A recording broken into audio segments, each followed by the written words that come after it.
Boa noite para quem está no Brasil, bom dia para quem está na China e boa tarde para quem assistir a gente no YouTube nos próximos dias.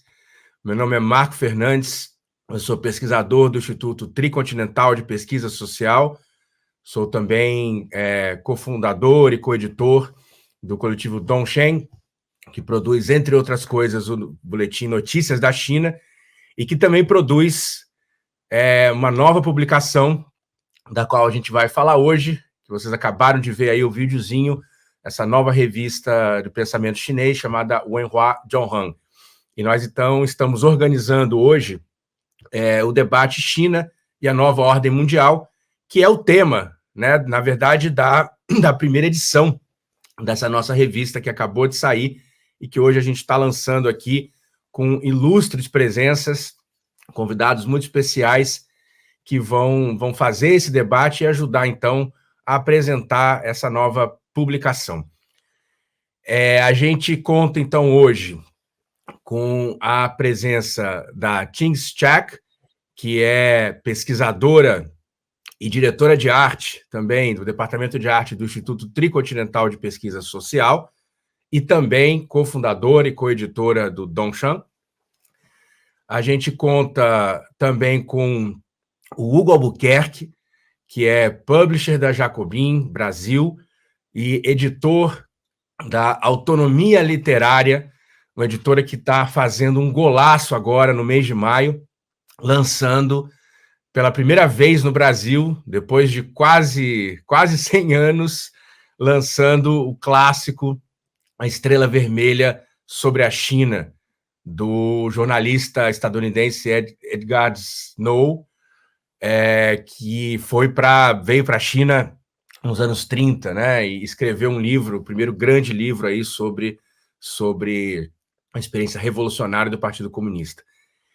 E, por último, para encerrar, nossa grande estrela vermelha da internet brasileira, camarada, meu grande amigo Elias Jabbour, corintiano. Eu não falei que o Hugo é palmeirense, porque ele vai ficar metido aqui, porque agora eles ganham tudo, mas o Elias Jabbour, então, corintiano, professor de economia da Universidade Estadual do Rio de Janeiro, membro ilustre da bateria da Vila Isabel, toca uma caixa danada, o Elias Jabbour, e autor desse livro que já se tornou um clássico, né, com menos de um ano de lançamento, um clássico que é o China Socialismo do Século XXI, que está batendo todos os recordes aí de venda no Brasil, em parceria com Alberto Gabrielli.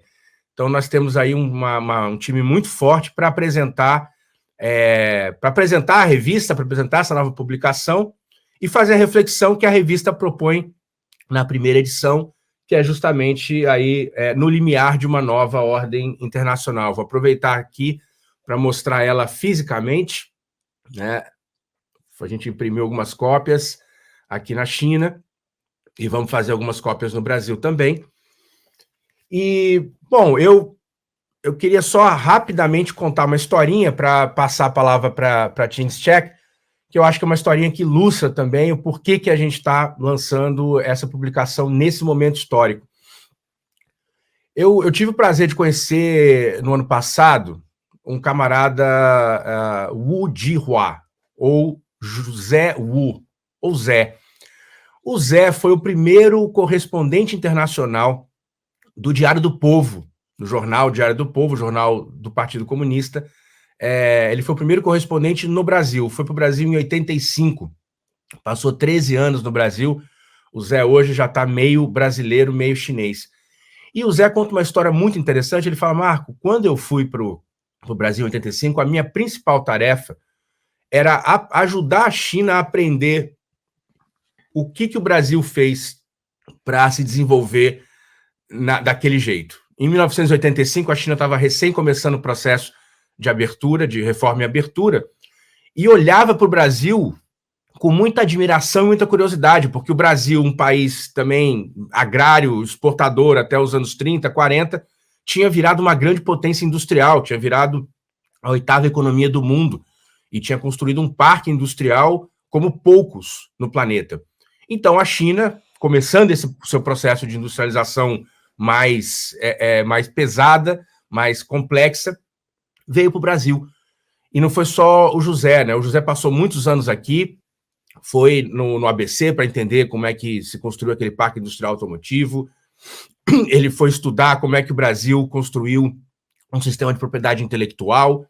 Ele organizou dezenas de comitivas de chineses para Foz do Iguaçu para conhecer a hidrelétrica de Itaipu, onde os chineses passaram, foram centenas, talvez milhares de chineses visitaram, e outras experiências, né, como o sistema de telecomunicações do Brasil, que nos anos 80 era avançadíssimo, um dos mais avançados do mundo, e os chineses passaram muitos anos cá aprendendo, anotando, com a disciplina, né, a disciplina chinesa, a disciplina do partido, e, bom, desnecessário dizer o que aconteceu depois de 40 anos. Né? Enquanto nos anos 80 o Brasil tinha um PIB maior do que o da China, hoje o PIB chinês é mais de 10 vezes maior que o PIB brasileiro. Então, estou contando essa breve historinha, primeiro para dizer, né, que processos de desenvolvimento e industrialização e mudança da estrutura social não caem do céu, é preciso muito trabalho, muito planejamento, muita disciplina, e conclamar, então, nossos camaradas brasileiros, e agora com um governo que é um governo que tem setores muito progressistas, de que talvez esteja na hora da gente fazer a viagem ao contrário, né? E mandar muitos e muitos brasileiros, quadros intelectuais, técnicos, engenheiros para a China, para aprender, então, com a experiência chinesa, com a diversidade da experiência chinesa e o sucesso da experiência de desenvolvimento chinês. Então, na verdade, também essa nova publicação, a revista Wenhua Zhonghan, que a Tings vai apresentar agora com mais detalhe, é um esforço também nesse sentido, né? É uma ida a Yan'an, é uma ida dos brasileiros, dos latino-americanos, dos africanos, porque também teremos em inglês, à China. Quer dizer, vamos com essa revista a gente tenta construir esse diálogo, né? Aumentar os canais de diálogo entre Brasil e China, entre América Latina e China, entre África e China, porque é um diálogo fundamental para que os nossos países retomem aí o caminho do desenvolvimento e de um projeto nacional e popular. Então, sem mais delongas, passo a palavra para a companheira Tings Chak. Olá, bom dia, boa noite, companheiros e companheiras. Primeiramente, queria agradecer aos organizadores, claro, do Instituto Tricontinental, do Coletivo Dongshang e todos os canais que estão passando esse evento hoje, e também pela presença dos meus camaradas Hugo, Elias e Marco e todo mundo assistindo hoje. Bom, acho que minha tarefa hoje é apresentar um pouquinho, como o Marco falou, sobre o processo atrás dessa primeira publicação de Wenhua Zhonghan, e como esse projeto surgiu. E se não houver nada mais, minha meta pessoal é que todos vocês saiam desse evento hoje com a coragem para tentar pronunciar o nome da publicação, que eu sei é difícil para os brasileiros, mas é possível, eu prometo. Bom, eu acho que nos últimos anos estamos ouvindo cada vez mais, esse conceito de uma nova Guerra Fria, para caracterizar esse momento em que a gente vive. E um dos aspectos principais dessa guerra é a guerra midiática, dá acesso à informação. E, em geral, tanto no sul global quanto na esquerda, tem uma falta de conhecimento sobre a China e do ponto de vista chinês. E, como resultado, o panorama conceitual, os paradigmas, os debates centrais do país que acontecem todos os dias são desconhecidos fora daqui, fora da China. E sem esse conhecimento, como a gente da América Latina, da África, da Ásia, vão dialogar com o que está acontecendo aqui na China. E eu acho que às vezes a gente brinca que aqui na China a gente vive no futuro, né, com os trem-balas e tudo isso, mas em termos de soft power, a China ainda está na Idade Média. E, sinceramente, isso nunca foi uma prioridade do país em sua longa história. E, portanto, infelizmente, muitas vezes a esquerda acaba repetindo as mesmas discurso, o mesmo discurso criado por Washington e Londres em relação à China. E a gente está vendo nitidamente, essa nova Guerra Fria tem gerado um pico de xenofobia, de racismo anti-asiático, não é só contra os chineses, porque eles nem sabem diferenciar entre a gente, e uma visão da China autoritária, e parece que a população de 1,4 bilhões de pessoas, tudo pensam igual, seguindo a linha do partido. É isso. Então, a gente juntou esse esforço entre o Instituto Tricontinental, o coletivo de Dongshan e o Wenhua Zhongheng, porque acreditamos que no clima atual, global, com um excesso de divisão, de conflito e ódio, é essencial desenvolver essas linhas de comunicação que o Marco comentou, que ajuda esse intercâmbio de ideias entre a China e o resto do sul global. E então a gente decidiu publicar essa edição internacional da revista, que eu vou contar um pouco mais, só para vocês entenderem qual é o significado dessa revista na China, né? Porque o Wenhua Zhongheng foi criado uma revista bimestral que foi criada em 2008. E voltando uns anos atrás, de 2008, é um momento bem complexo, eu vou dizer difícil também no país. Porque depois de 3 décadas do período de reforma e abertura econômica, também entraram as ideias neoliberais aqui na China. Ou seja, era também uma abertura ideológica. Então, o Wenhua Zhongheng foi criado como um espaço para debater as ideias, sobretudo do campo de esquerda, e virou uma referência importante, tratando os temas que vão desde a história antiga do país, cultura tradicional da China, até as atuais inovações e práticas socialistas, das importantes tendências, porque aqui na China tem muitas tendências de pensamento, sobre a China e também sobre o mundo. Então, um dos artigos na primeira publicação é do editor do Wenhua Zhongheng, Yang Ping. E nós também, eu quero só comentar sobre o nome da revista e por que a gente decidiu a não traduzir o nome da revista. E isso foi propósito. Em chinês, Wenhua seria algo como cultura, mas pode ter um significado mais amplo, tipo civilização. E Zhongheng significa literalmente verticais e horizontais, que tem a ver com essa história de estratégia, de diplomacia e alianças, que ajudou a unificar o país pela primeira vez 2.000 anos atrás. Enfim, claramente, para traduzir o nome como cultura de verticais e horizontais, em português, não diz absolutamente nada.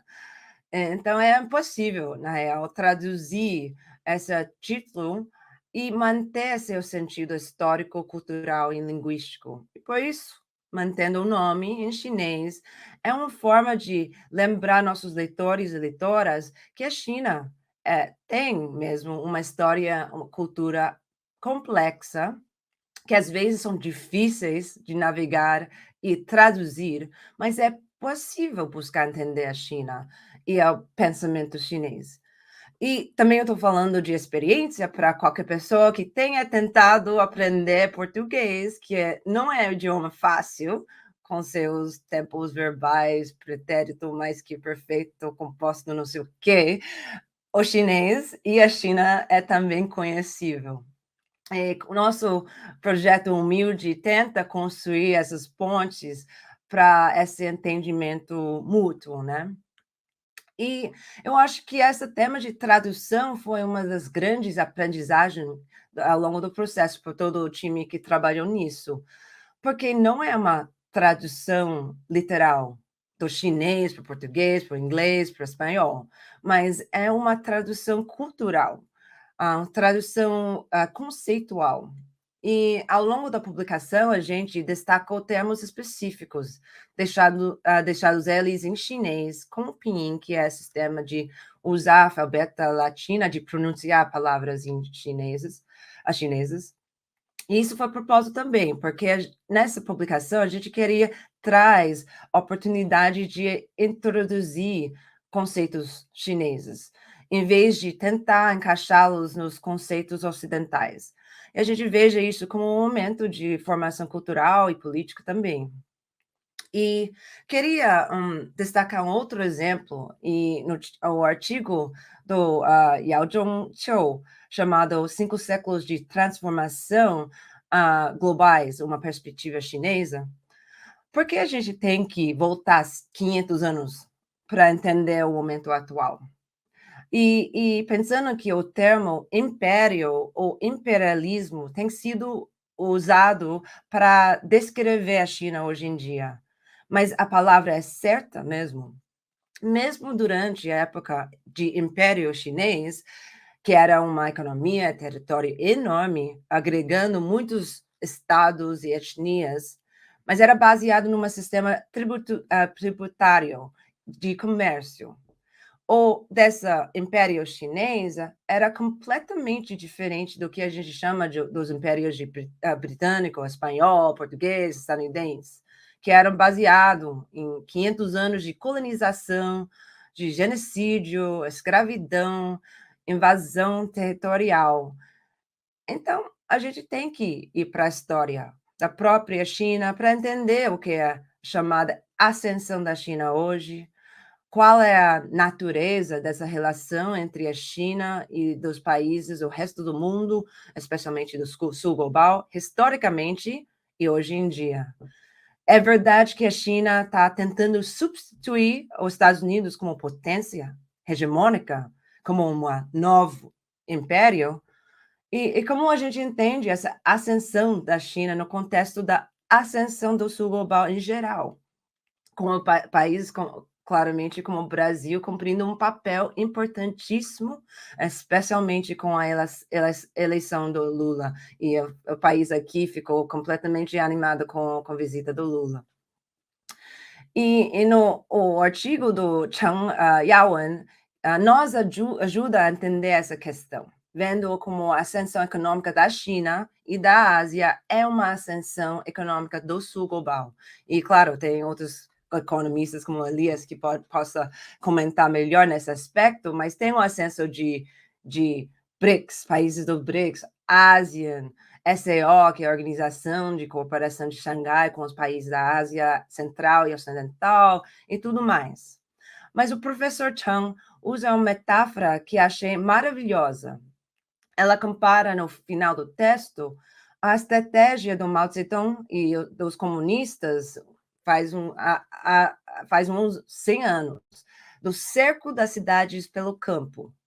E ele fala que agora estamos vendo as grandes mudanças inéditas em um século, em que a China e os países do sul global precisam acabar com a ordem mundial centro-periferia e aprofundar a solidariedade entre o campo global para encercar cidades do norte global. Isso me lembrou de uma fala uns meses atrás pelo Joseph Borrell, que é o chefe de política externa da União Soviética, desculpa, a União Europeia, que me dera, né?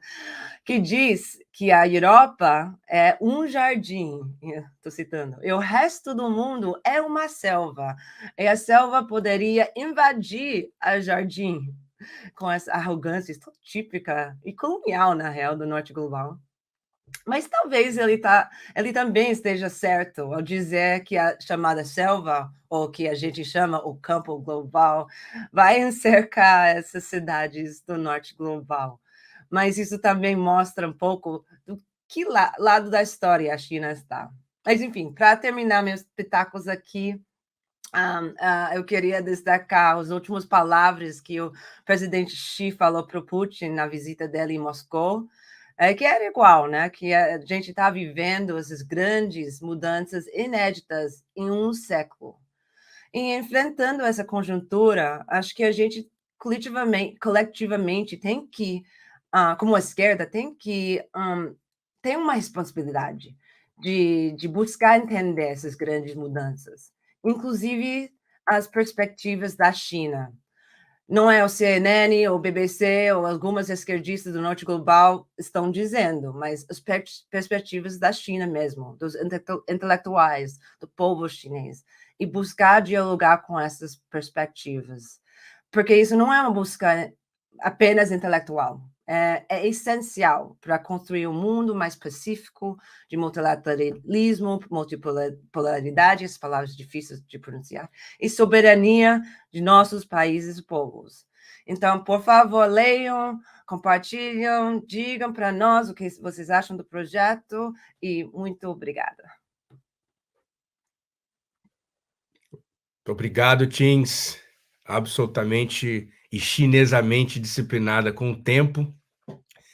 Eu vou passar, então, agora a palavra para o camarada Hugo Albuquerque. Hugo, manda brasa. Muito obrigado pelo convite aqui de vocês. É uma honra enorme estar com essa mesa aí tão querida, com a Tins. Tins, você está falando português melhor que a gente. É incrível.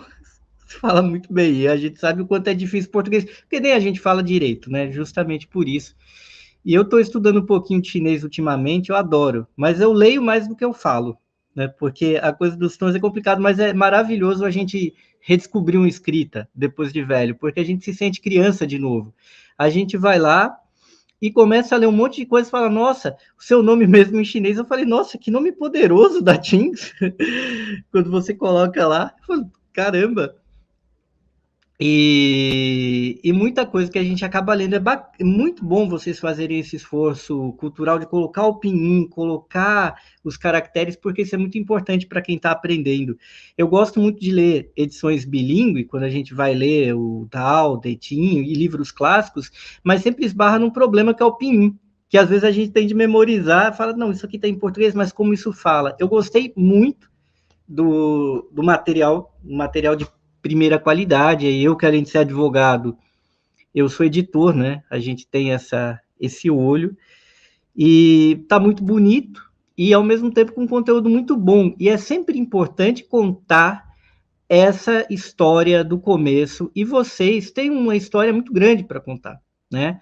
É uma história muito pouco conhecida, porque a esquerda brasileira conhece a história, vamos supor, pelo menos alguma generalidade do que foi a história soviética, do que foi a luta socialista na Europa, mas a gente não sabe, e a gente não dá a devida importância como parte da humanidade e da humanidade que luta, do que foi o processo revolucionário na China, que é o maior país do mundo, está sendo ultrapassado em população agora pela China, e a civilização mais antiga, de forma continuada, né?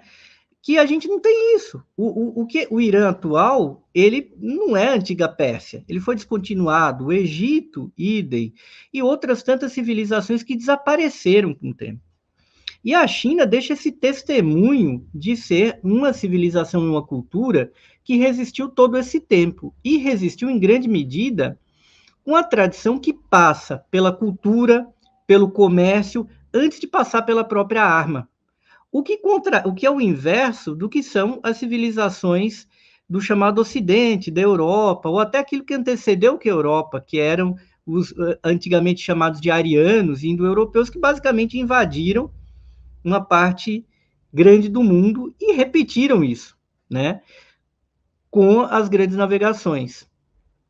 E a gente ignora, e o próprio Ocidente reverenciava a China, em pleno iluminismo, como está aí num dos artigos que eu mais gostei, porque ele lembra esse ponto, e é até um pouco... ele é até um pouco generoso com o Ocidente, porque os intelectuais ocidentais do iluminismo e do racionalismo, eles davam enorme valor para a China e para a civilização chinesa, numa época que a China não queria saber muito do pensamento ocidental, mas grandes filósofos ocidentais foram influenciados pelo pensamento chinês. O caso do Voltaire, que dizia que a China era um modelo de Estado laico para o Ocidente. O caso do Leibniz, que era um grande sinólogo e um grande sinófilo, que inclusive trouxe para a matemática ocidental inúmeros incrementos, dentre eles aqueles que ajudaram a gente a criar a linguagem binária, que permitiu a existência da computação e da internet.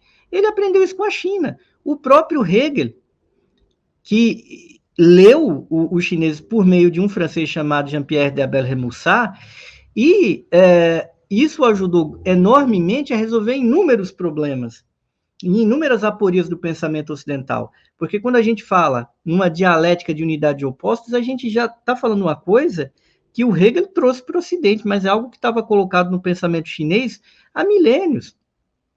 Há milênios. Então, e esses intelectuais ocidentais tiveram esse papel. Nós aqui no Brasil, que é um tipo de sociedade ocidental, mas hoje o Ocidente é muito mais um conceito geopolítico do que um conceito propriamente cultural, nós ignoramos esse papel e isso é apagado da história. A enorme contribuição do pensamento chinês para o que foi o racionalismo e para o que foi o iluminismo. Isso com uma declaração expressa, com citações, isso é apagado, isso é ignorado. E o próprio Marx, com o senso de humor dele, Marx que anteviu a libertação da China em 99 anos, num texto dele chamado Deslocamento do Centro da Gravidade Global, Marx até brinca que a China vai se tornar um país socialista, mas o socialismo na China estará para o socialismo europeu, como a filosofia de Hegel está para a filosofia tradicional da China.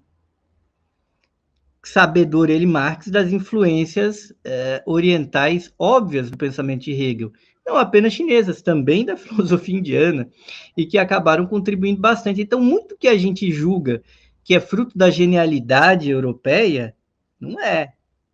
Tem um dedo importante de uma certa apreensão, uma certa tomada, nem sempre muito honesta. O Leibniz era um pouco mais honesto nessas influências, em reconhecer de onde veio as fontes.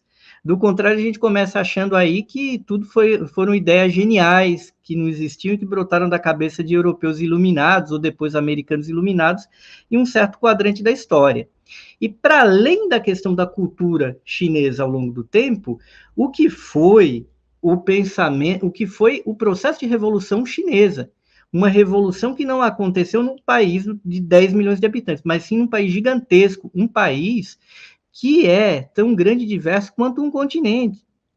A China tem mais habitantes que o continente americano, que a Europa, hoje em dia. E a gente não tem a devida dimensão do que foi esse processo revolucionário, do que foi, a gente acaba às vezes chamando outubro de 49 de revolução, vocês aí na China de libertação. Mas o que foi esse processo da Constituição da República Popular da China? E uma tarefa de uma enorme complexidade que pegou um país absolutamente destruído pela violência colonial ao longo de 100 anos e conseguiu levar ele até aqui em menos de 100 anos, levando em consideração que é sempre muito mais fácil destruir do que construir. E a China, num esforço monumental, com tentativa, com erro, com contradições, com novas invenções, ela chegou até aqui hoje, que é justamente esse ponto que o Marco coloca, quando nos anos 80, a China nem era uma das 10 maiores economias do mundo, e o Brasil, de certa forma, ensinou muitas lições como um país dessa periferia global que inovou, que se industrializou. E hoje o Brasil, mesmo sem ter tido um processo revolucionário, mas o Brasil hoje abriu mão de tudo isso e chegou na situação atual, enquanto os chineses se mantiveram de uma maneira persistente, inovando e transformando seu país com muito esforço, a ponto de eliminar a extrema pobreza em plena pandemia global. E são conquistas muitas vezes ignoradas por grandes intelectuais brasileiros, ocidentais, mas que não deveria ser ignorado na América Latina. Porque é uma luta comum, porque é uma luta que nós travamos, que é, claro, uma luta que leva em consideração questões internas do Brasil, mas também está ligada a maneira como ocorre a exploração em escala internacional.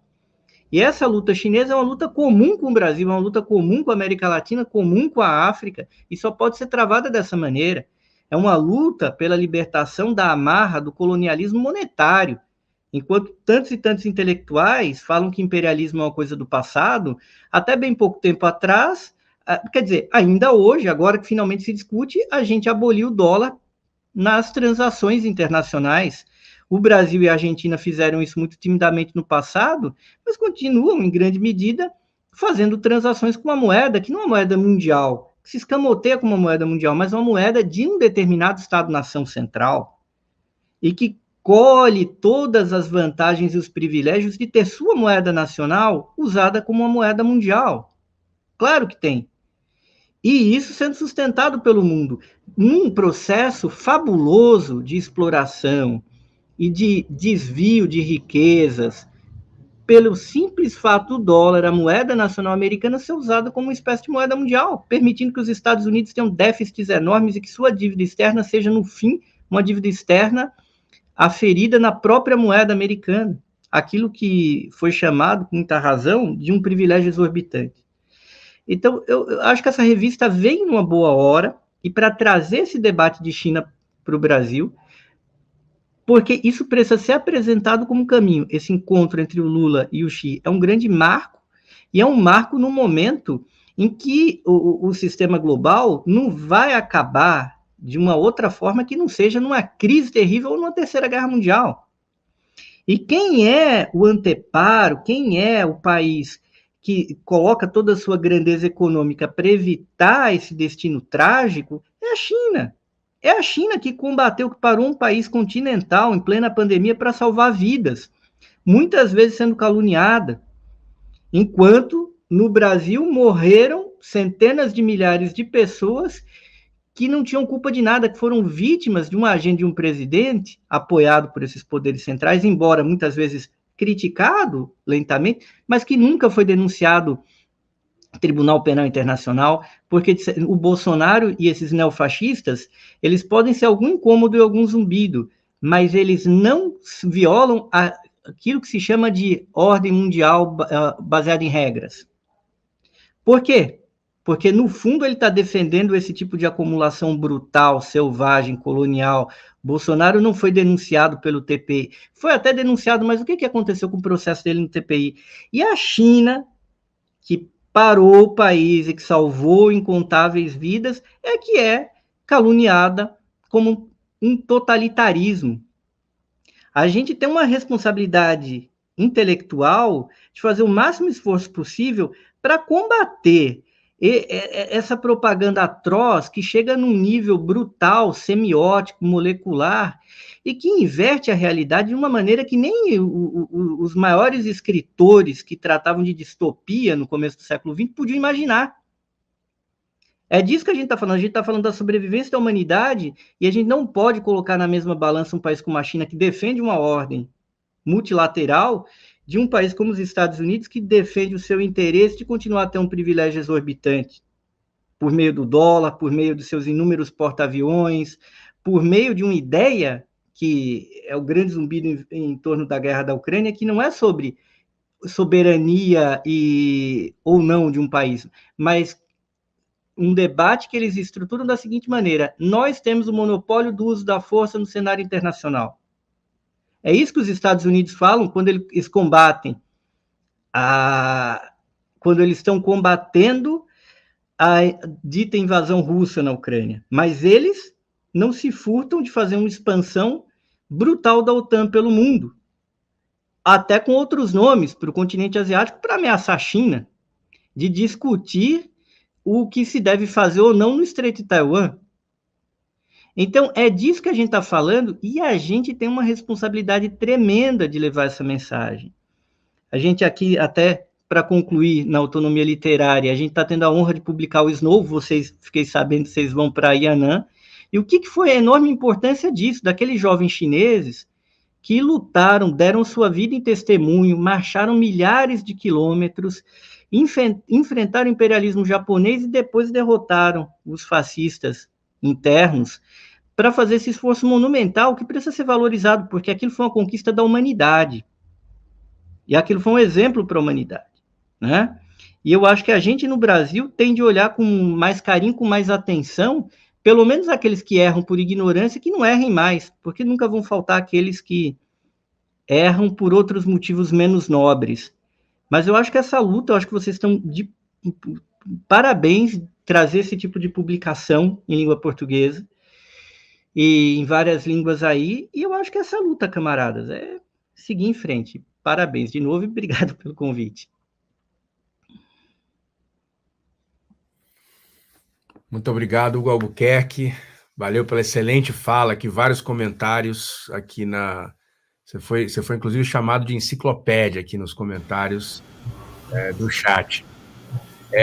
Bom, então, vamos passar agora a palavra para o nosso terceiro convidado, camarada Elias Jabbour, vai então falar aí, fazer sua fala de 15 minutos, e aí, depois da fala do Elias, a gente está aqui, pessoal, quem quiser fazer perguntas, já tem algumas aqui no chat, está anotado, a gente vai, olha aí, excelente fala, Hugo, do André Bellini, e a Tica Morena dizendo que foi bom demais. E aí, então, quem tiver perguntas, façam agora durante a fala do Elias, e aí a gente faz mais uma rodada com nossos 3 convidados, a partir das perguntas que vocês fizerem aí de casa, seja do Brasil, seja da China, tá bom? Então, com a palavra, camarada Elias Jabbour. Primeiro, agradecer pelo convite de estar participando do lançamento dessa revista em português, né? Não vou falar o nome dela porque eu não consigo, Tigres, eu sou muito humilde, assim, eu tento ser o máximo honesto e intelectual possível de não falar do que eu não entendo, ou seja, não vou tentar pronunciar algo em chinês que eu não consigo, mas eu entendo perfeitamente por as razões pela não tradução. Mas eu queria abrir um espaço, uma pessoalidade aqui, né? Porque eu estou diante de 3 pessoas que passaram a fazer parte da minha vida e que, além de serem grandes intelectuais, ou seja, no que eles fazem, eles são excelentes, assim, grandes intelectuais de verdade, e eu tenho, assim, alguns vícios pequeno-burgueses, como eu já disse para o Marco uma vez, e um desses meus vícios pequeno-burgueses é admirar gente muito inteligente e ter pessoas de muita capacidade como amigos, né? Então, estou aqui diante de 3 pessoas de muita capacidade, né? E que eu tenho como amigos e que tiveram participação na minha vida em um momento chave da minha vida, né? Então, o Hugo é o cara que eu conheci num momento de angústia por conta do lançamento ou não do meu livro à época, ele sabe muito bem da história, ele foi um cara que me trouxe muitos conselhos que foram fundamentais naquele processo, né? E nós nunca imaginávamos, né, que esse livro ia virar o que virou hoje, né? Sabe? Não é por competência minha, não. Eu acho que esse livro chegou onde chegou por conta de trabalho, inclusive, que o Marco Fernandes faz, a Ting Stark faz, aqui pelo Instituto Tricontinental também, né? Então, acho... E, além disso, o Hugo... além de ter o contato com ele por conta do livro, tem o contato com esse grande intelectual que vocês vão vendo aí o tempo inteiro falar, e a Tings e o Marco, ou seja, o Marco em particular, nós começamos um intercâmbio intelectual primeiro e político, né, até que avançamos a uma relação até de amizade pessoal, né, que descambou para uma tarefa que nós colocamos eu expus a ele a tarefa, né, de que era fazer um grande lançamento do meu livro com a presença da Dilma Rousseff, mas não somente com a presença da presidenta Dilma Rousseff, mas com a Ting Stark sendo a apresentadora do evento, né? O que para mim foi uma honra muito grande, e eu vou além, foi uma honra tão grande como ter a própria presidenta Dilma como uma das expositoras do livro, né? Então eu estou no encontro aqui em que eu estou até emocionado de estar falando diante de vocês, né? Que são pessoas que têm um significado muito grande na minha vida, têm e vão continuar tendo durante muito tempo. Então, é uma honra muito grande. Eu acho aqui, pessoal, essa questão é tanta coisa para falar em 15 minutos, porque nós podemos falar, por exemplo, de que a China hoje está encabeçando um processo histórico, que não é um processo histórico que começa hoje, ou seja, a nova Guerra Fria, ou seja, a China como o epicentro dela.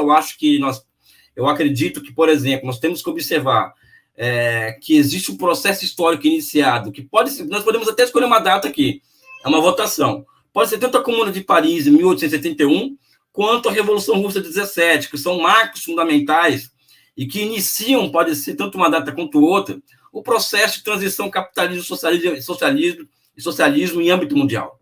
Então, o que está acontecendo hoje é mais uma das dores do parto de um longo processo histórico do longo processo histórico de transição entre capitalismo e socialismo em âmbito mundial. Então, essa nova Guerra Fria que nós estamos encontrando hoje, ela é mais uma expressão, é mais uma dor do parto desse processo que pode ter sido iniciado, tanto com a Revolução Russa, tanto com a Comuna de Paris. Eu prefiro a Revolução Russa porque a Revolução Russa, em grande medida, ela nos entrega marcos institucionais que estão presentes até hoje no mundo, inclusive na China, que são os marcos institucionais concernentes ao espraiamento da planificação econômica enquanto instrumento de governo, ou seja, a Revolução Russa ela inaugura essa época histórica, né? A nossa é uma época histórica que a China hoje ela replica pela 10ª potência. Então nós podemos ver por essa ótica e fazer o debate por essa ótica sobre o que está acontecendo hoje, né? Ou podemos fazer um debate que aí é o mesmo, que é um pouco essa história que a Tings coloca do seguinte: olha, a China não faz soft power, né? E eu tenho dito, Ting, já que você foi honesto aqui, eu tenho dito para o Mark e para amigos chineses que não adianta a China ter o melhor sistema, não adianta a China ser um sistema mais eficiente se as pessoas não souberem disso, né? Se as pessoas não terem consciência disso. Então fica um pouco o papel meu, do Marco, do Hugo, da Tings, e eu vou falar com uma ponta de arrogância aqui, que eu estou nessa brincadeira de estudar a China há 30 anos já quase. Eu estudo a China quando ninguém falava na China. E eu era motivo de piada na universidade, porque eu estudava a China e achava que aquilo era o socialismo que ia dar certo. Isso no início da década de 90, né? Ou seja, se hoje é difícil defender a China enquanto experiência socialista, vocês imaginem em 93, quando o preço da mão de obra na China era baratíssimo em relação a qualquer país do mundo. Hoje o salário industrial chinês é maior do que no Brasil, por exemplo. Ou seja, você imagina o que eu tive que enfrentar na minha vida durante muito tempo, né? Então fica o papel nosso aqui, né? E entrando aqui um pouco na onda jesuítica, né? Sabe? O papel nosso é o mesmo dos jesuítas que fizeram quando eles chegaram na China, ou seja, eles foram colonizar a China, só que eles se encantaram com aquele negócio e passaram a transmitir para a Europa tudo isso que o Albuquerque colocou aqui. Ou seja, eles são um elo perdido na cadeia da busca de uma síntese entre Oriente e Ocidente que vai levar a humanidade a se reencontrar consigo mesmo. Então eu vejo o nosso papel como o papel dos novos jesuítas, no papel de uma compreensão, de uma necessidade de um reordenamento entre Oriente e Ocidente, que poderá levar o Ocidente, a humanidade a se reencontrar consigo mesmo, né? Então, um pouco que nós estamos fazendo aqui é um trabalho de formiguinha,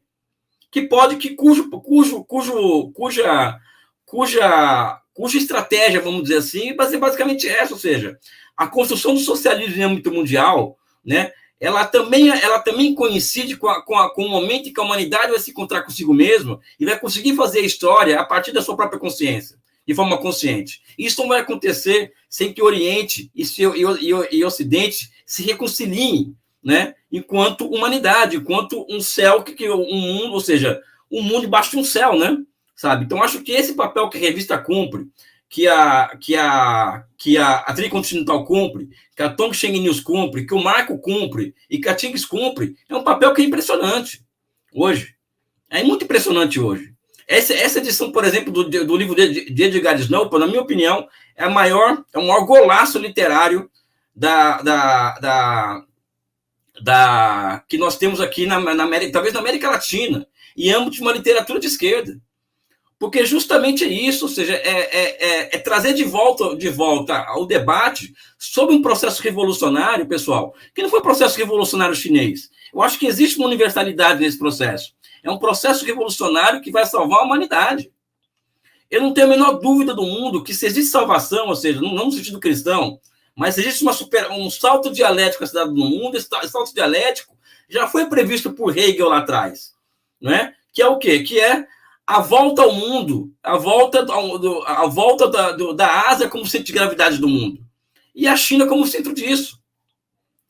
Né? Então, eu vejo as coisas um pouco dessa forma, né? Ou seja, é processo histórico que se inicia lá atrás, é o papel, por exemplo, de nós fazermos o papel dos jesuítas, ou seja, eu sei que é muito pouco isso, que é muito ambicioso, mas é um pouco esse também. E também a percepção, pessoal. Eu acho que a Tings traz elementos também aqui. O Hugo nem se fala com o Hugo, se for comentar aquela coisa que o Hugo fala, eu vou ficar aqui 5 horas, né? e a própria Tings também falou coisas que são muito profundas. Mas ela coloca uma questão do seguinte, que é uma coisa que eu discuto muito com o Marco, no particular. Essa questão da incompreensão da esquerda hoje no Ocidente, em relação à China. Porque isso não é uma incompreensão qualquer. Eu acho que essa é uma incompreensão que pode levar o nosso campo político, vamos dizer assim, a uma situação de sem saída, né? Ou seja, de virar um campo político nihilista que não vê solução fora de uma utopia, né? Enquanto no outro lado do mundo está acontecendo, a história está acontecendo diante da gente. Então, eu acho, Ting, não sei se você concorda comigo, ou Hugo, que nós vivemos hoje uma quarta onda do chamado da noção de despotismo asiático, né? Porque essa relação Ocidente e Oriente, ela teve muitas idas e vindas, mesmo dentro do iluminismo. Eu acho que Aristóteles, por exemplo, ele é a figura que inaugura o termo despotismo asiático, né? Sabe? Que é um pouco essa visão da separação entre liberdade real e liberdade formal, e que aquilo é uma grande ditadura, vamos dizer assim. Então, aquilo, para desqualificar aquela civilização em relação à grega, aquilo é um despotismo oriental. Lógico, eu estou trazendo aqui uma caricatura do que Aristóteles pensava. Mas Aristóteles nunca se perguntou por que a democracia grega condenou Sócrates à morte, né? Ou seja, Sócrates foi condenado à morte porque ele denunciou. Ele foi estudar a decadência da democracia grega e percebeu que a decadência da democracia grega era a decadência do homem grego, quer dizer, e a decadência do homem grego é a decadência da democracia grega, uma democracia que nunca existiu, né? Então, depois vem Voltaire, por exemplo, que fez um duplo papel nessa história, porque ele também revive as teses de despotismo oriental, né? Ou seja, a China como sendo uma expressão de um despotismo oriental, e ali no iluminismo também nasce essa religião, que é essa religião da democracia ocidental, ou seja, observar a democracia ocidental como uma religião, ou seja, como algo universal, né? E que dentro dessa universalidade existia algo estranho a ela, que é o despotismo oriental. A terceira onda vem na década de 40, com o anticomunismo, e que tem Calvin de Vogel como seu principal expoente, né? Calvin de Vogel, eu tenho intimidade com ele, porque era um geógrafo alemão, que foi comunista e que se transformou num grande reacionário e que traz de volta essa tese do despotismo oriental. E hoje nós também estamos vivendo uma outra onda de despotismo, de visões de despotismo oriental, pela direita e pela esquerda, né? Ou seja, essa questão que envolve a separação do mundo entre ditadura e democracia, ao invés de nós, como nós buscamos fazer, de abrir mão dessa dicotomia para entender o que eu chamo de lei de funcionamento de uma formação social cujo desenvolvimento remonta a 5 mil anos de existência, né? Estado Nacional de 2.000 anos, concurso público de 1.500 anos, né? E que ali fundam, por exemplo, um modo de produção asiático, ou seja, não dá para entender o socialismo chinês sem entender o modo de produção asiático. E modo de produção asiático esse, que já incutia como parte da sua coerência interna, uma democracia na base da aldeia. Ou seja, as práticas democráticas ao nível de aldeia na China remontam ao modo de produção asiático. E são essas práticas democráticas que a governança chinesa tenta reinventar através das assembleias populares. Ou seja, é algo que existe há 2.000 anos. Não é uma invenção, as assembleias populares não é uma invenção chinesa do atual regime chinês, do atual sistema econômico chinês. Isso é político econômico, sim, algo que eles remontam à antiguidade. A China é uma sociedade autorreferenciada, né? Então, nós estamos em uma fase em que nós estamos vivendo essa dicotomia de ditadura e democracia, mas acho que nós temos que insistir na ideia de que as formas históricas políticas são historicamente construídas e fruto de uma coerência interna de dada formação econômica e social. Ou seja, não dá para você pegar 5.000 anos e reduzir a ditadura da democracia, muito, muito pobre do ponto de vista científico. E essa pobreza científica, Marco, Hugo e Tings, tem relação direta com o que eu tenho falado já várias vezes também. Existe uma decadência assim, das ciências humanas e sociais no Ocidente, que é incontornável, ou seja, ela não tem volta mais. O Ocidente não consegue mais ir além, inclusive a esquerda, ou seja, e, aliás, acho que o marxismo é a grande vítima dessa decadência do pensamento ocidental. Que é o pensamento ocidental, qual que é o pensamento esse? É o positivismo, que é a principal filosofia criada no iluminismo, e que impede as pessoas, nos impede aqui no Ocidente de tomar o objeto pelo todo. Então vamos tomar pela parte. Então, se a China tem capitalismo, então o todo está contaminado de capitalismo. Se a China tem um partido no governo há 90 anos, há 73 anos, então aquilo é uma ditadura, em vez de observar o todo e observar esse todo como objetividade. O que é objetividade? É observar a matéria em constante movimento e cada vez maior complexidade, ou seja, é uma matéria historicamente construída. Então, existe uma decadência do pensamento ocidental que nos impede de enxergar a China. E a própria China, porque eu acredito particularmente que a China falta uma ciência para explicar o que está acontecendo naquilo ali. Né? Inclusive o marxismo, se nós formos pegar esse marxismo que a academia produz, ou o marxismo que se produz no Ocidente, na escola de Frankfurt e por aí vai, é um marxismo incapaz de explicar, primeiro, o próprio capitalismo, segundo, as experiências socialistas que eles negam, e muito menos a China. Por quê? Porque existe na China hoje uma das características do Ocidente que nos impede de entender a China da forma como a China conforme ela se apresenta, é que o Hegel foi expulso aqui do Ocidente. Eu não sei se o Hugo Albuquerque concorda comigo. O Hegel foi expulso aqui do Ocidente. Então nós não temos uma visão de conjunto, nós não temos uma visão de totalidade, não temos visão de múltiplas determinações de processo. Obrigado, Marco. Estou acabando já. De múltiplas determinações de processo, isso nos leva a ter uma incapacidade de entender o que está acontecendo na China. E por fim, pessoal, é o resumo da minha tese geral, tá? Eu falei várias coisas aqui joguei vários assuntos para que nós possamos aprofundar no debate.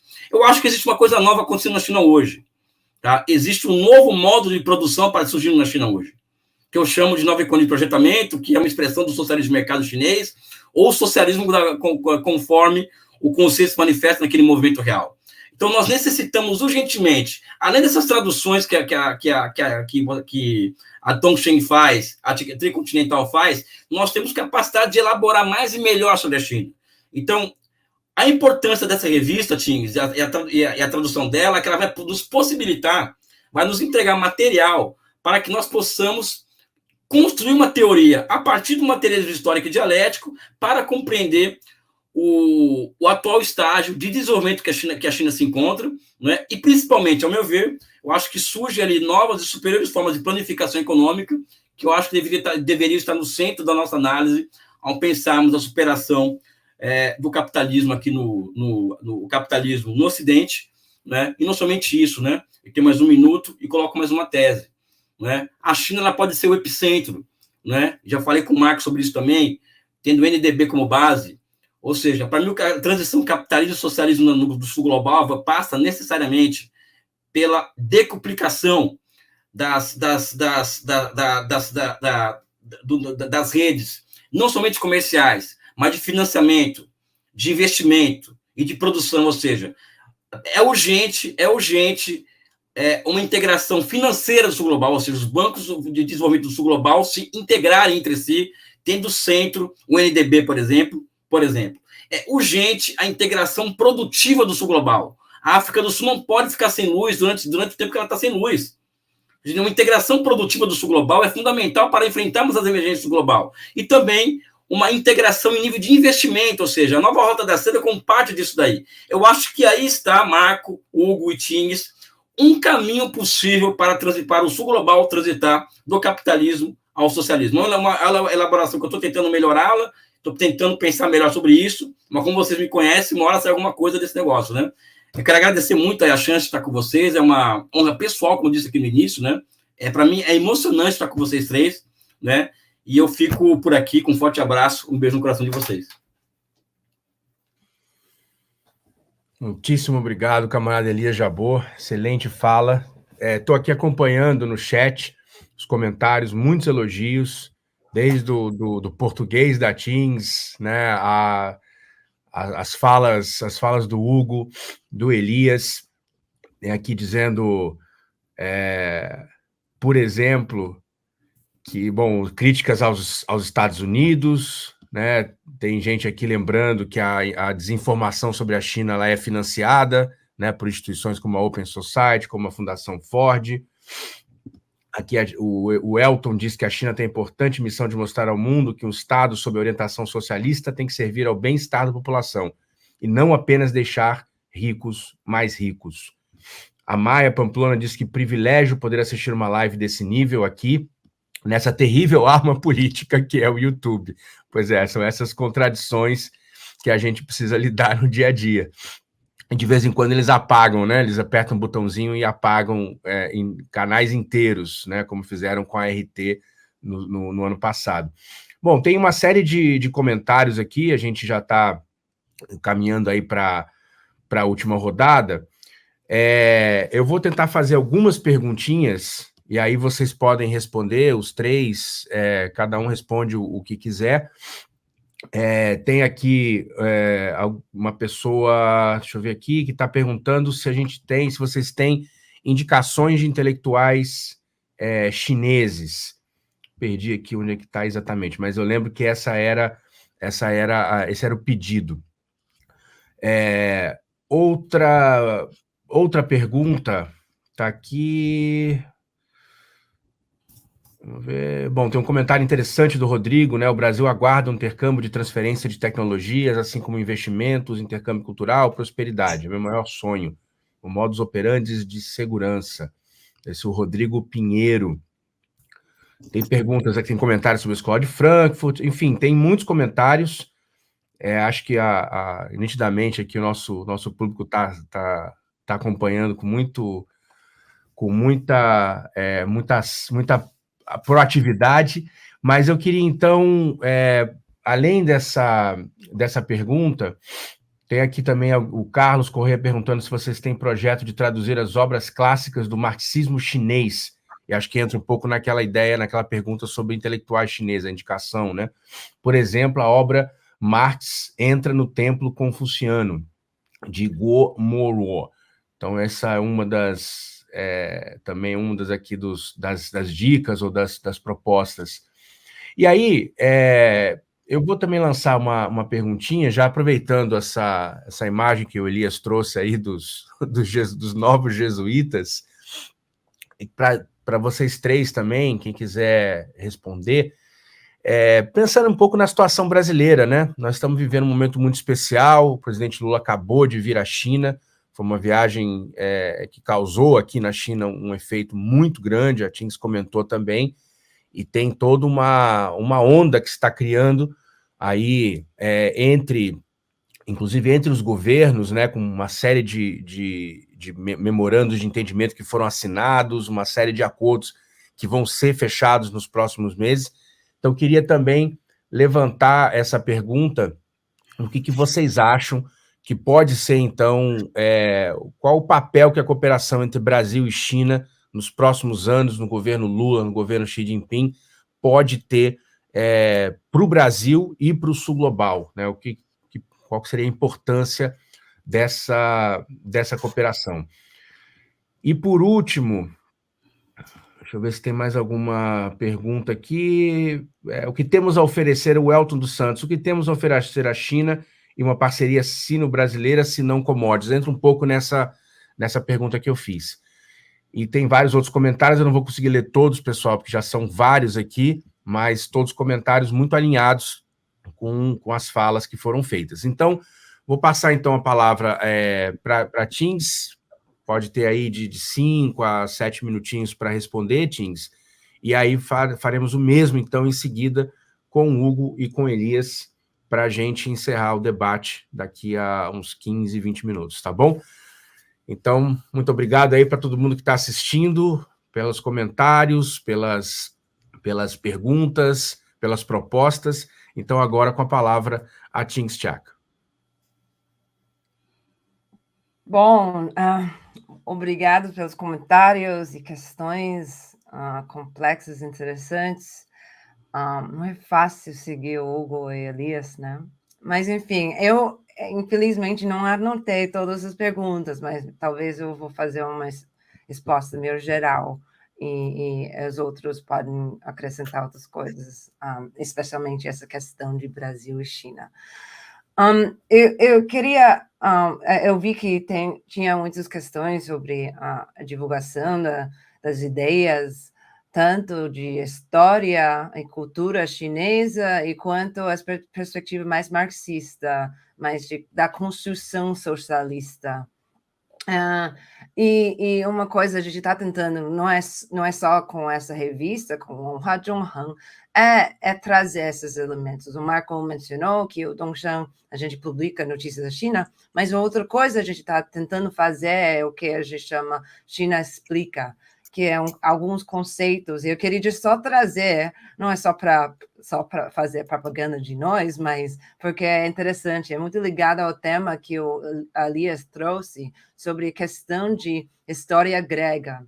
E o último a gente publicou sobre Dongshan Explica é esse conceito de Tianxia, que é algo tipo tudo sob o céu. É um conceito, acho que muito importante, que faz uns 4.000 anos, mas é essencial no pensamento e na governança da China.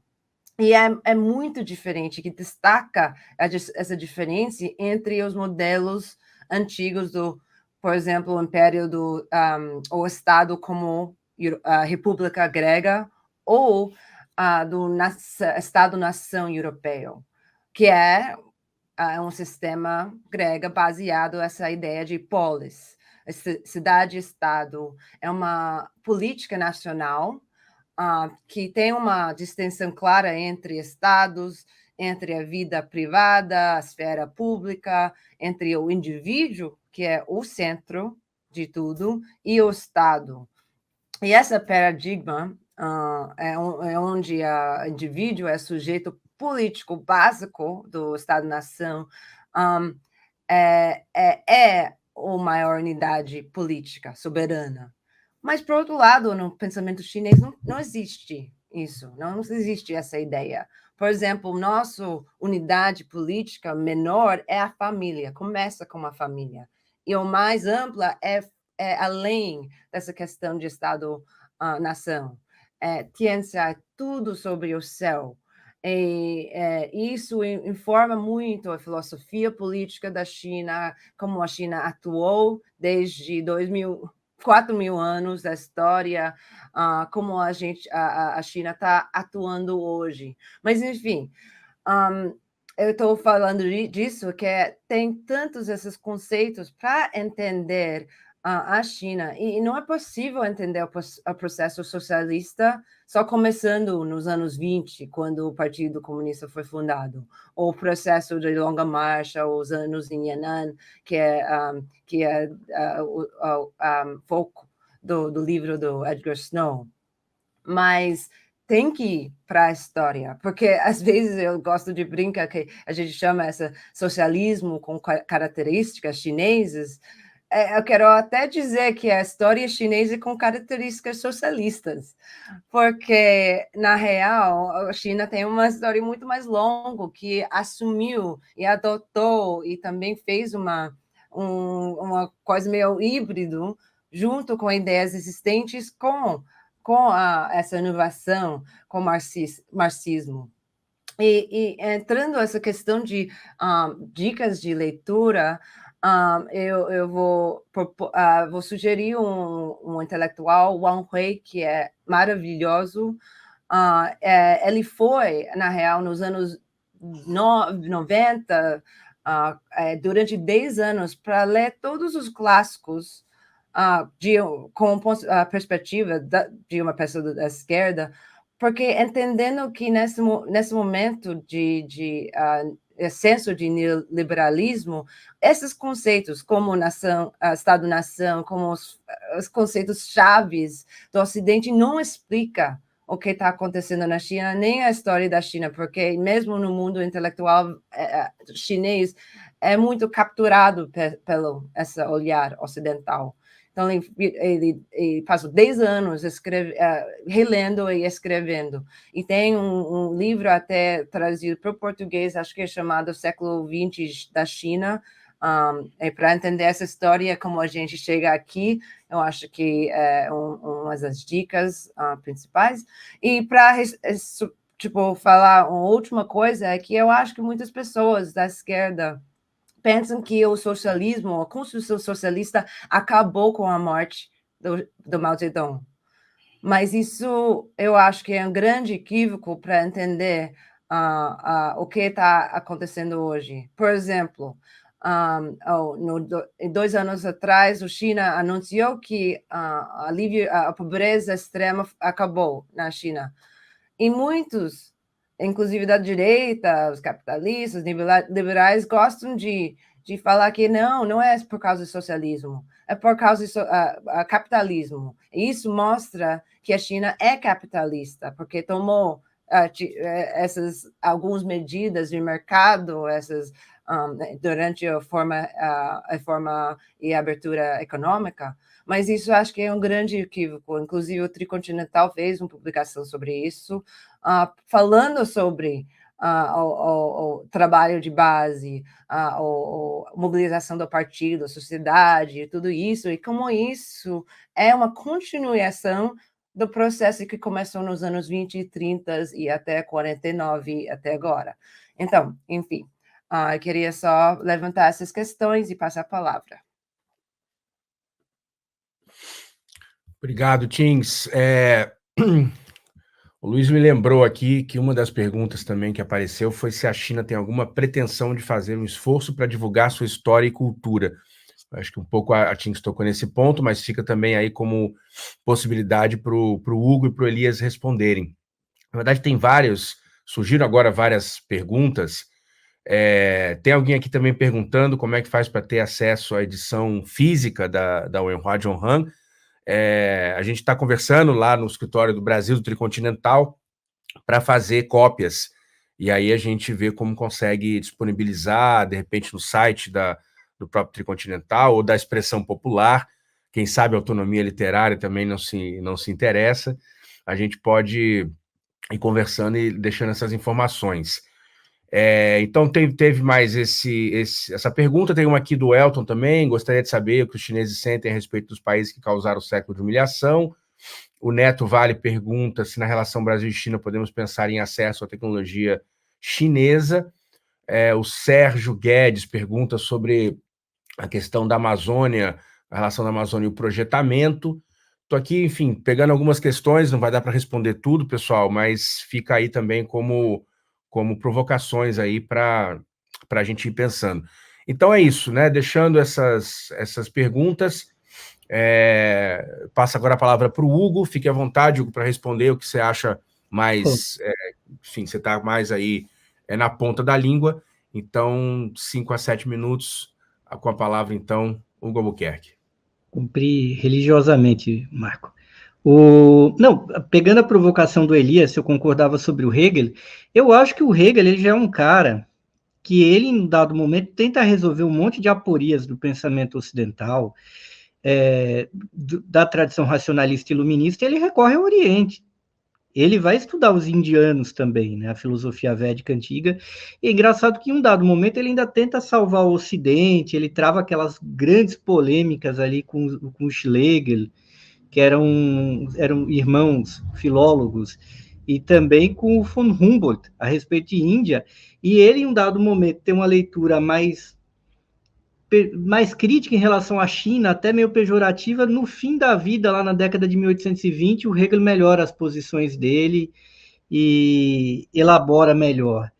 Mas o Marx ainda assim ironiza ele por essa razão.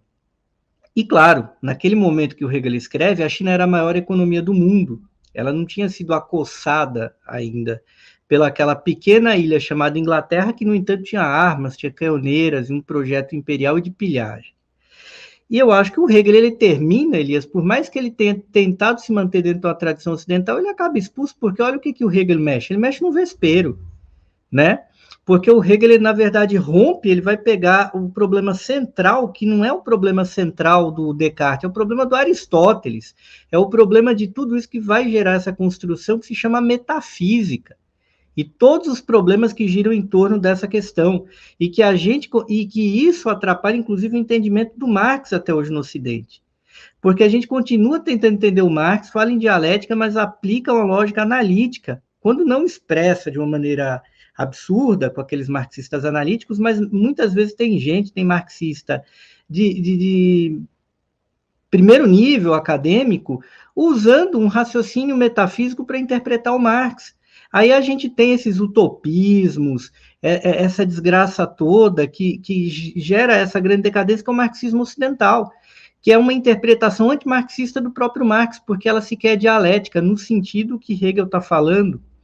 E talvez o marxismo tenha dado certo na China, porque a China, como a Tings colocou muito bem, ela tem um caldo cultural que é dialético em grande medida, né? A palavra dialética ela é construída na língua chinesa para explicar o que é dialética na filosofia ocidental, mas quando chega a dialética do Hegel, que está falando de unidade de opostos e todas essas questões, na verdade, você está tratando de questões muito bem colocadas há muito tempo na filosofia chinesa.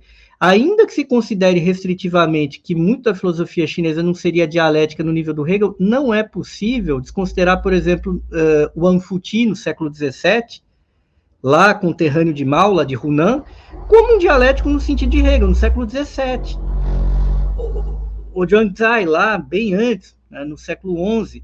Então, é disso que a gente está falando, e a China vem nos ajudar com essa questão, porque por mais que a gente absorva o legado do Marx, se a gente não pegar e não entender o que diabos é dialética, né?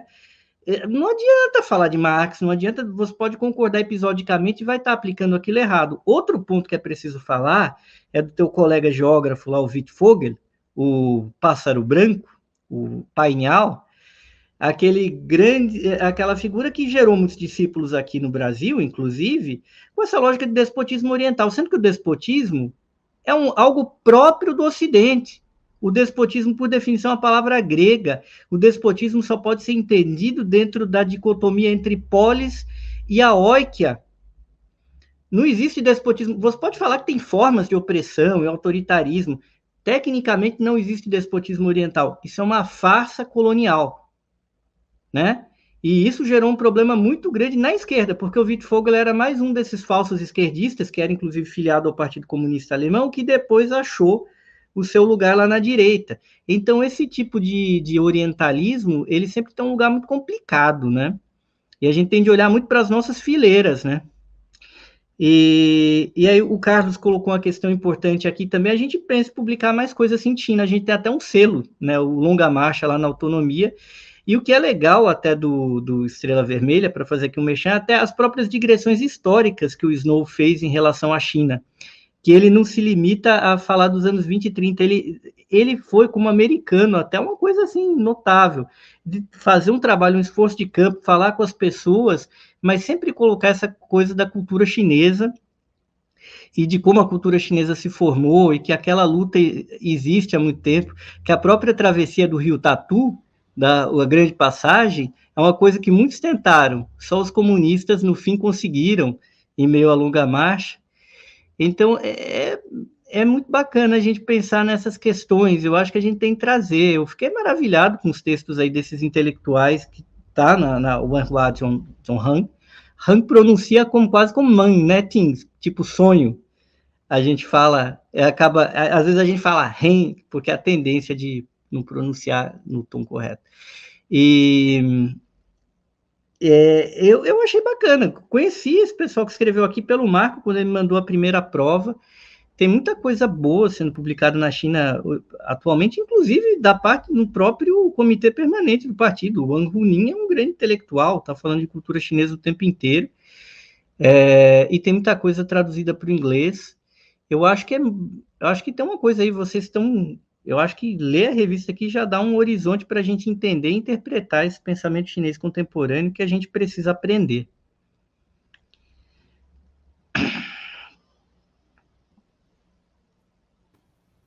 Opa, você tinha um minutinho ainda, mas então vamos lá. Só lendo rapidinho aqui alguns comentários, porque cada vez que vocês falam tem vários comentários aqui. Alguém lembra do livro do Enfio, né, o Enfio na China? O Mauro Bueno, isso é o Luiz Henrique, o Mauro Bueno disse que adorou o quadro do Bruce Lee ali atrás da Tings, ele reparou.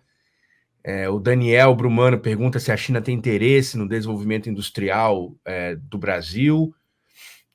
A Priscila de Moura pergunta se tem alguma previsão para o início das transações financeiras entre reais e yuan, e diz, bora vender MST para o mundo, né? É uma boa ideia essa. E, enfim, tem vários comentários aqui, não vou conseguir ler todos agora, E aí, então, Elias, fique à vontade para fazer os seus comentários finais, Elias, e a gente vai encerrar em seguida. Eu não vou cometer o mesmo erro de, talvez tenha cometido no começo, tentar tratar vários pontos ao mesmo tempo, né? Porque tanto o Tings quanto o Hugo, eles nos obrigam a pensar, e se eu for entrar na onda dos dois, não acontece nada, entendeu? Sabe, porque eu ficaria aqui falando muito tempo de coisas que eles colocaram, assim, concordando profundamente com eles, né, tentando colocar outros elementos, mas eu vou tentar colocar um outro ponto aqui para o debate, que é essa questão do futuro do Brasil, do Sul Global e a China, que foi o ponto final da minha apresentação. Porque as pessoas não sabem, mas o que eu estudo não é a China. A China é apenas um objeto, um case de estudo que eu utilizo para poder verificar se a minha grande tese científica é verdadeira ou não. Ou seja, qual que é a minha grande tese científica? Se o socialismo ele é viável, se a ciência dá suporte ao socialismo enquanto tal ou não. Ou seja, é científico o socialismo? É aplicável à realidade do socialismo? Acho que essa é a minha grande questão do meu objeto de pesquisa.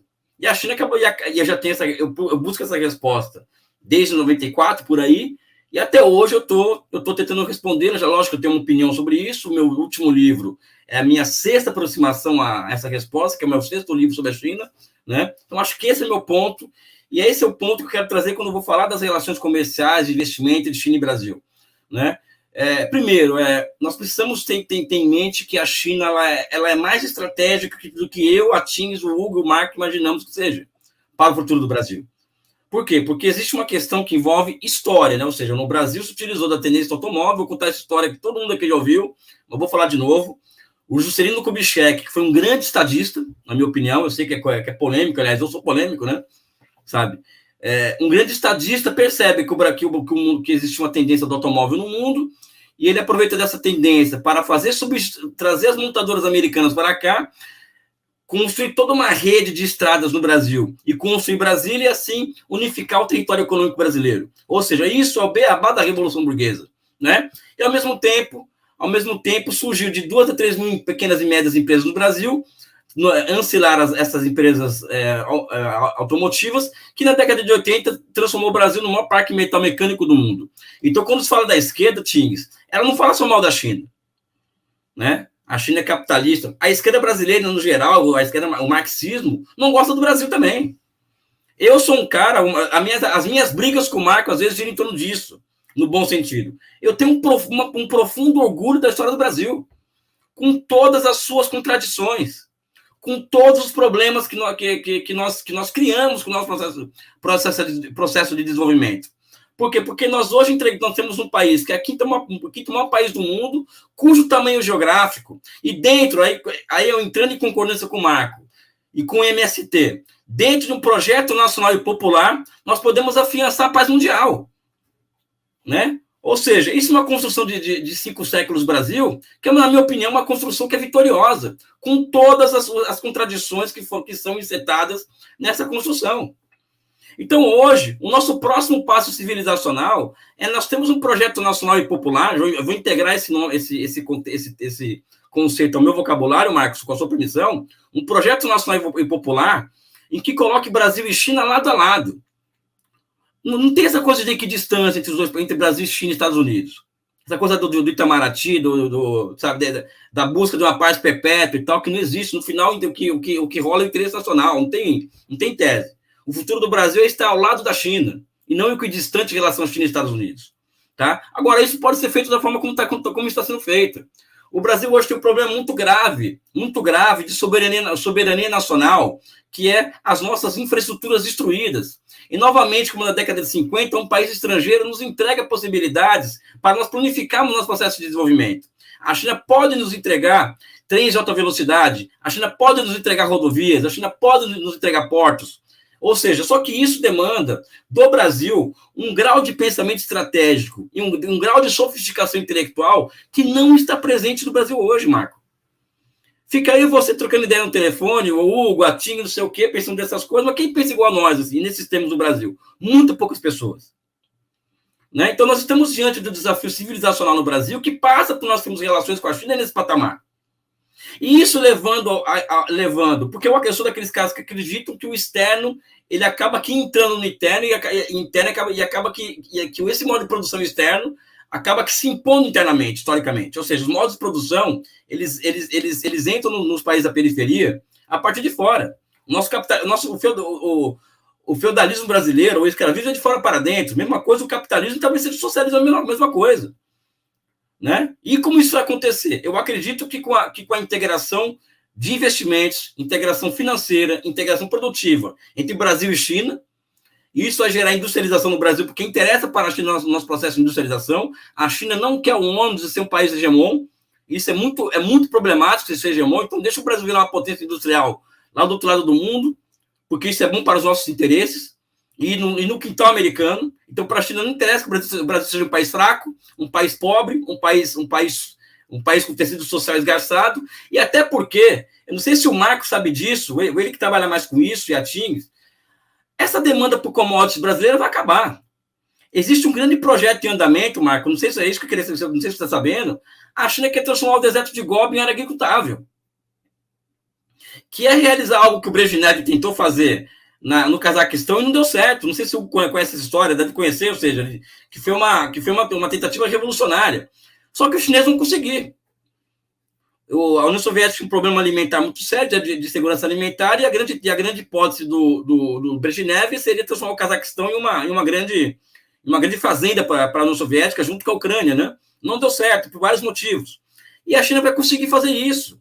Ou seja, construindo rios que vão sair diretamente de Himalaia, ou seja, não lagos artificiais, não vai precisar tirar água do Mar de Aral, por exemplo, para poder transformar em área agricultável, e vai fazer com que a China ajude a alcançar o seu objetivo de segurança alimentar. Então, nós encontramos um caminho para o Brasil em relação à China, que nos entregue indústria, desenvolvimento, e que nos entregue futuro, ou então nós também estaremos cumprindo um grande papel.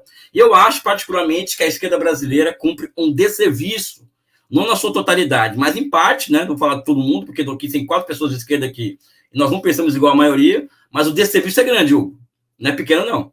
O desserviço é muito grande, e eu vou falar aqui em nome diretamente do meu partido, que é o PCdoB, tá? E eu posso falar também em nome do MST aqui, porque são 2 organizações que tentam ter uma compreensão do que acontece na China fora de orientalismos, né? Ou seja, o Movimento Sem Terra tem quadros que estudam a China profundamente. O PCdoB tem a mim e outras pessoas que estudam a China. Aliás, a relação do PCdoB com a China vem desde a década de 60, né? Ou seja, desde do 20º Congresso, nós temos essa relação profunda com a China, né? Mas somos exceções, não é a regra, né? Então, acho que o papel nosso é elevar essas relações a um patamar muito superior, e eu quero agradecer aqui, não sei se eu fui longe demais aqui, não sei se mas eu acho, as minhas opiniões são essas aqui, sabe, sobre a China, Brasil, esquerda e tal, e eu quero manter essa troca de ideias, de impressões com vocês 3 aqui, que são pessoas que, como diz, além de serem meus amigos particulares, são pessoas que são de altíssimo nível intelectual, e eu sou pequeno burguês nesse aspecto, eu gosto de cultivar esse tipo de amizade, né, e é isso, eu quero mandar um forte abraço a vocês, obrigado por tudo, né, e um beijo no coração de todo mundo. Obrigado, Elias. Inúmeros comentários aqui durante a sua fala. Elias na veia. Perfeito, Elias. Enfim, acho que o debate foi muito rico. Só um comentáriozinho, Elias. Além desse projeto do deserto de Gobi, vai ter uma outra questão que na verdade, enfim, é quase uma ironia catastrófica, mas a Sibéria, né, as vastas estepes da Sibéria, por causa do aquecimento global, estão se tornando terras agricultáveis gigantescas nos próximos anos. Então, também daí a gente vai extrair grande parte das suas commodities nos próximos anos. Bom, então com isso, gente, eu acho que a gente já está quase aqui tocando 1h25 já, e só para dizer para vocês que estão assistindo que esse debate vai ser transmitido no final de semana também pela TVT, vai ser transmitido no canal aberto da TVT em São Paulo, também no YouTube, e também o Brasil 247 vai também colocar no canal do YouTube. Então também vocês avisem aí os seus amigos, camaradas, que é possível, então, além do canal do Tricontinental, onde a gente está exibindo agora, vão ter outras opções para no final de semana assistirem esse debate. A gente está deixando também, Luiz, Marcelo, não sei se a gente já conseguiu colocar na descrição o link para a revista, né, tanto para o site do Tricontinental quanto o site do Dongshan. Lembrando mais uma vez aqui, essa é a revista a Wenhua Zhonghang Física, que a gente também vai tentar mais rápido possível providenciar cópias no Brasil.